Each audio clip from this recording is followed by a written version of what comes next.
I would warn anyone who is a sleepwalker and have like anxiety about it or is scared of this experience, then yeah, you might not want to watch this video, because we will talk about stuff that might be scary for you. For example, I was a sleepwalker and my biggest fear of sleepwalking was basically hurting someone while not being aware of what I'm doing, because you know, you just do it and then you don't remember it and it feels like it's not even you who does that. So yeah, if you have anxiety about it, then just don't watch the video because you don't need this. But anyway, I will tell you my personal experience with this topic, which is in the title, that you know, killing people while being asleep, while sleepwalking. And no, I didn't kill anyone, but yeah, I have a little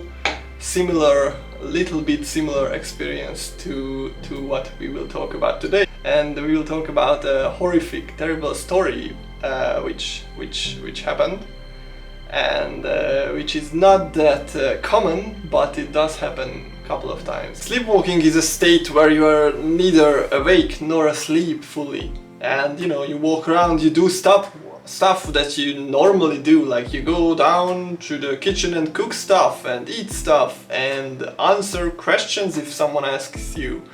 Even though you're just sleepwalking, they might not even notice it because you just answer yeah, or yeah, I've done that, yeah. So something like that. And even you can go out in the winter for a walk in pajamas and, you know, freeze and die. That's also a possibility, that it happened to people. Or you can just, you know, go out and drive around on the street in your car.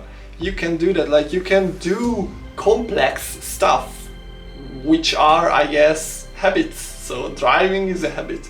You can do very complex tasks. You will not like develop a new rocket fuel or something, but you can do these complex habits that you have. And I've done much sleepwalking while I was a child, and even later, as I said. I basically just walked around and, you know, answered to questions when my mother asked if I already showered or washed my teeth. I just said yes. And sometimes I woke up in different rooms and then I didn't know where I was because it was dark, and I woke up in a different room and I didn't find the door and stuff. And many times I woke up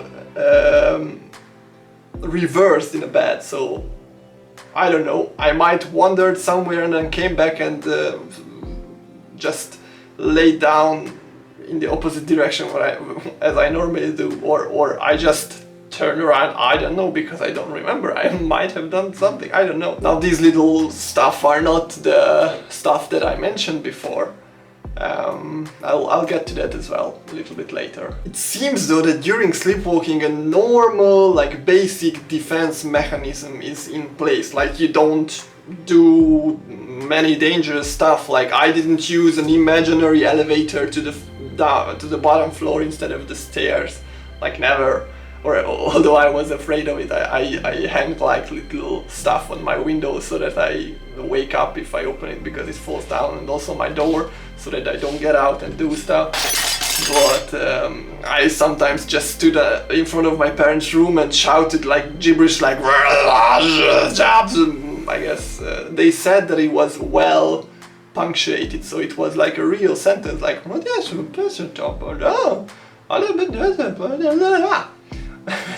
so it was like a real sentence, but it was like not understandable at all. So yeah, that was fun.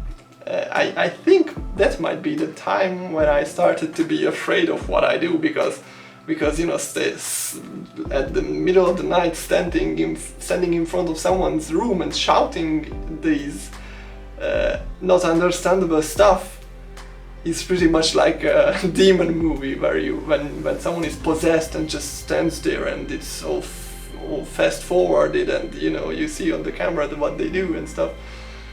So yeah, I guess that didn't do good to me. But yeah.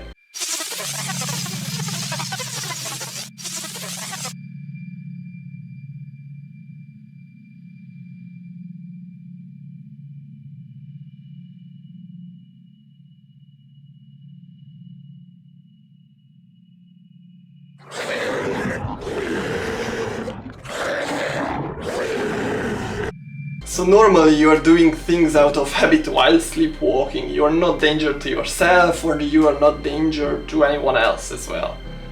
But just for a second imagine that you woke up at night and you saw that a man or someone is like attacking your partner or your girlfriend, boyfriend, whatever, husband, whatever. What would be your automatic reaction? Would you try to like do anything to stop that someone from like strangling your partner, or what would you do? And I guess the oldest automatic reaction that humans have is basically fight or flight.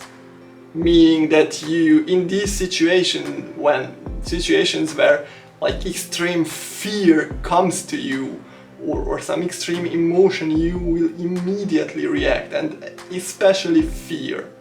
If you are extremely scared of something, you will either like attack as a defense mechanism, or you will like run away. And so what would you do? Someone attacks your partner at night. You wake up, there it is. Well, I guess you would do anything to stop it, right? And that's what happened to this man, which I will tell you about. That he woke up one night and there was this man strangling his wife. And then he got up and he strangled that man. But later, after the man stopped moving, he realized that no one was there but his wife and him. And so what happened is he strangled her wife, and then he woke up because, he thought that he was defending her, but no, he didn't defend her. He then called the police and sat there crying, and that's what happened. That's basically, as far as I'm concerned, it is called sleep terror or that, which is kind of like sleepwalking, because you are not really awake, not really asleep, but like these sleep terrors are more in these sleep terrors there are mostly a very strong like enemy or a strong emotion that comes upon you, and as you are not awake, you have only your automatic reactions, which is in this case fight. And he fought, and that's what happened. Now, after all that, this man was not sentenced to jail because it was determined that he was not responsible for what he did, because he was not conscious and he couldn't have done anything to stop it, because it was an automatic reaction what he did, and he was a good husband with 2 children, and I guess it's enough of a punishment for him what he did, which is just unimaginable that you live in a happy marriage for many years and then this happens. Like you cannot do anything against it, and that happens. That's just unimaginable. The judge said to him after a trial that you are a decent man, a devoted husband. I strongly suspect that you may well be feeling a sense of guilt. In the eyes of the law, you bear no responsibility.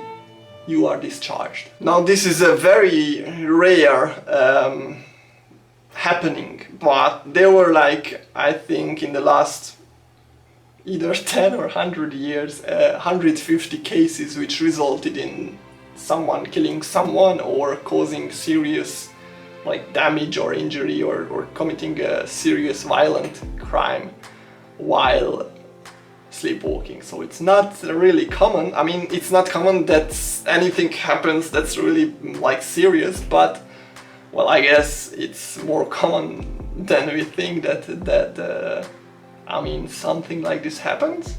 So now my short experiences I promised. I had in the past 3 years, sometime, don't remember exactly when was this, when but I was sleeping, obviously. And my girlfriend, I guess, she told me that she heard me, that I was like making noises, like.